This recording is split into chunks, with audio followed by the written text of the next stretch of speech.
Hey, good morning, guys. Jerry here with our New York Open analysis for the 26th of September, 2019. So let's see what we've got going on this morning. Looking at overnight, not much happening. We've got coming up, we've got Draghi speaking, Carney speaking.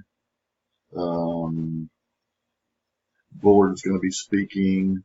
Don't really have any way of knowing what to build a trade around this. Obviously, we don't know what they might say, or I don't think it's going to be anything too earth-shattering.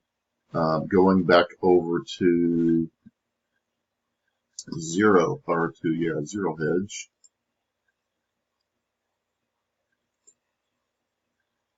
Let's see here. Dollar, firmer on the day, index topping the highs. Optimistic tone from China. Nothing here really on the dollar, other than it does talk about what I just mentioned with some upcoming events and some speakers.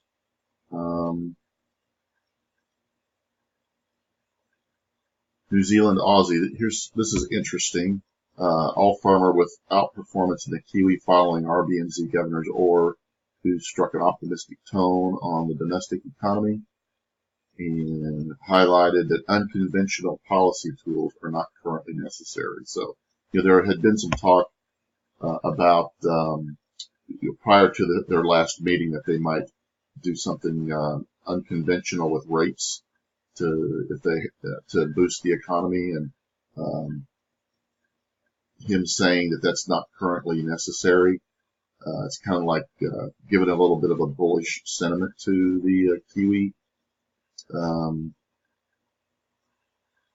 the Aussies helped a little bit with some optimistic U.S.-China trade tone after the U.S. president said China deal could happen sooner than you think.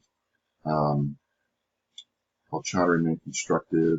The Aussie one is not nearly as solid sentiment in my mind as the Kiwi. President Trump tweets a lot, and when he first became president, the market moved a lot on his tweets, and it's kind of like he's tweeting again. It's unless it tweets something really solid, then the market doesn't pay near as much attention to those tweets as it used to. But we're going to look at the trade involving the Kiwi here in a minute. The pound softer on the day, and that's largely with Prime Minister Johnson he's still adamant about a Brexit extension, and EU's making comments about they're less optimistic. Most diplomats believe another delay will only increase the chances of a no deal down the line. So there's some bearishness in the pound. And on the Swissy and the yen, discrepancies seen in safe haven currencies. So not really anything there. So what I'm looking at is a pound New Zealand short. So if we jump over to the charts,